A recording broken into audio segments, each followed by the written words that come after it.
Hello and a very warm welcome back to the garden.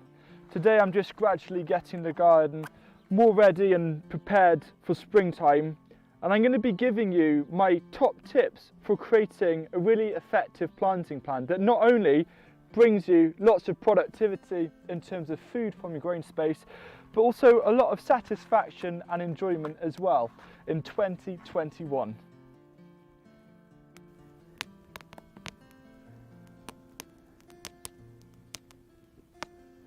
Today's a very exciting day for me because my second online course called The Productive Planting Plan is launching, and it's a complete guide. It's 10 lessons to show you how to go from a blank piece of paper to a fully developed monthly, not an annual, but monthly planting plan for your vegetable garden, and you can do it in under a day. So if you want to find out the method that I use to plan for abundance and a lot of fun, using a month-by-month basis that has so many benefits, then head over to planforabundance.com and use the exclusive coupon code found only on this video called YouTube20 to get 20% off.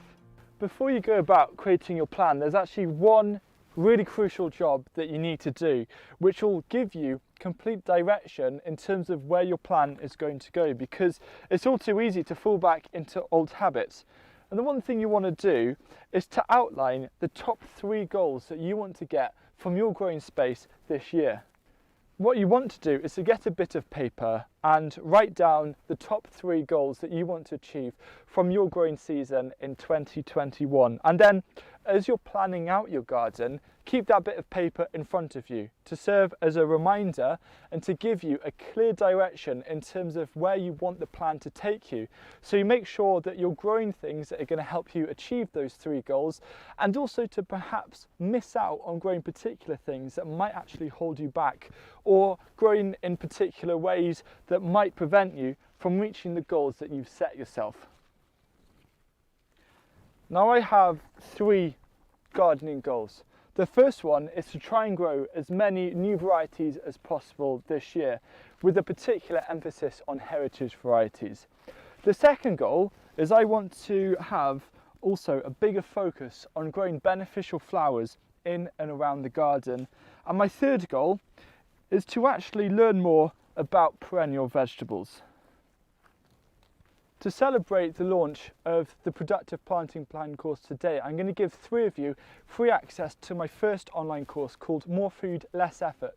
And all you need to do to enter, it's worldwide of course because it's an online course, all you need to do to enter is to go down in the comments box and write your 3 gardening goals that you have for this year. And you have 3 days from this video coming out to enter. The second tip, which is what the online course goes into a lot of detail, is to scrap doing a single page annual plan and instead do a monthly plan. So a month per page, because it gives you a lot more clarity on the changes that gradually happen throughout the season. And it means you don't miss out on anything important. For example, if a gap emerges, you can make sure that you can start off some seeds under cover a month or 2 months before to put straight out. For example, when the potatoes were harvested, I had these leeks ready to go.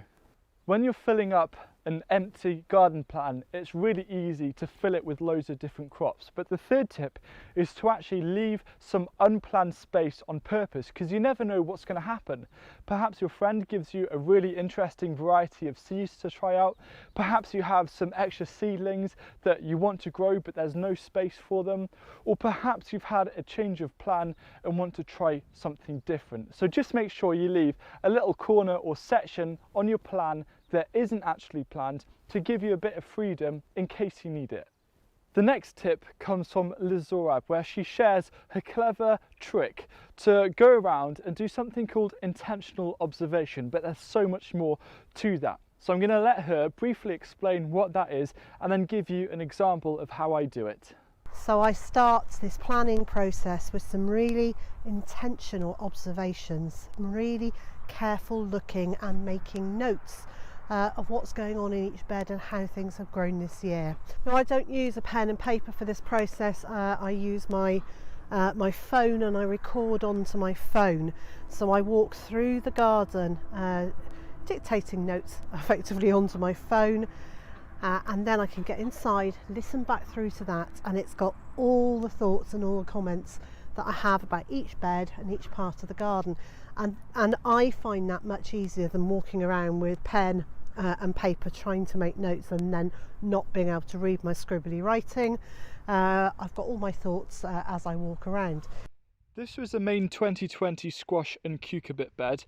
It went well. We had way too many courgettes, and I used the landscape fabric method of burning holes, which I've done for the last 2 or 3 years. But what I found, especially just looking at it and backed up by the drone shots, was that there's a lot of empty space in between. So what I think I'll do is I might use this bed again for squash, but I won't use the landscape fabric, and instead let the plants develop, start off a load of beneficial flowers in the polytunnel, and then once they've grown a little bit, put out the flowers in any of the natural gaps that happen, because you can't really predict which ways squash like to grow. Something that relates to Liz's intentional observation tip is, as you're maybe halfway through creating your planting plan, or you've got your ideas down and then need to refine them, come back up to the garden with a copy of your plan and then reference it. So you're not only looking back at what happened last year, you're actually going to now start visualizing about how your plan will turn out this year, because it's a really powerful thing to visualize, and you might remember something that you might have forgotten. For example, I had the potatoes in this bed and they had blight last year, and I put them down here in the same bed, so I shouldn't put them there again. Or perhaps the A-frame of runner beans is on the wrong side of the bed, because then it will be casting shade on the other side because of the sun's direction. Or even something like, I've got too many low growing crops, I want to split it up and put a wigwam right here so there's a different look and feel to the garden. So it's really important to come back up with a copy of your plan and just visualize how it's going to look, to help solidify your ideas and also your goals. This tip is less about productivity and more about security, and I think just as important. Now, wouldn't it be awful if you created a beautiful hand-drawn planting plan and then you lost it, or at least lost a couple of months? Or perhaps you did it on your computer, but then your computer crashed and you lost all of your files. Well, something that you need to do is to create a digital copy of your planting plan and put it in some cloud storage, for example, Google Drive. Because if anything else were to happen, you can still access your planting plan on any other phone or computer. And there's a 99.9% chance that you won't lose it, but if it does happen, you'll be really pleased to know that you actually do have a backup. And it's just a small thing, but it's so easy to forget. Before I go over a few helpful bonus tips, one thing that you want to do, so this is my master template for filling in for this garden here, and yes, those are 6 new beds going in and the 3 old beds are coming out. You actually want to dedicate a section of your plan to create a box, and in that box you can highlight the key tasks that you have that month, perhaps like the top 5, 6, 7 planting tasks that you have that month. Because what it means is, as you're looking through the month, you can have a quick glance and think, oh, this is when I will start harvesting my early potatoes. Now, it's just going to act as an approximate, but that's going to be really helpful. Now, a really quick bonus tip as I'm here is, you'll notice that this is laminated. And the reason why is, well, for this, it's just to keep. It's a lot harder to lose a laminated bit of paper than just a normal bit of paper. But once you've created your plan, you may want to consider making smaller copies and laminating them, so you can then take them up with you to the garden. And it doesn't matter if you're wearing dirty gloves or if it's raining, your plan is protected, and you can just keep it in your polytunnel or in your shed, so you always have the plan easy to reference and you don't have to worry about taking off your gloves, and you can take it around the garden with you. If in previous growing seasons you found it hard to dedicate time at the start of the season, for example February, March, April, to the garden, then now's the perfect time to start crossing off your days on the calendar to make sure that no clashes happen. So you make sure that you do have some set days that are dedicated just for the garden.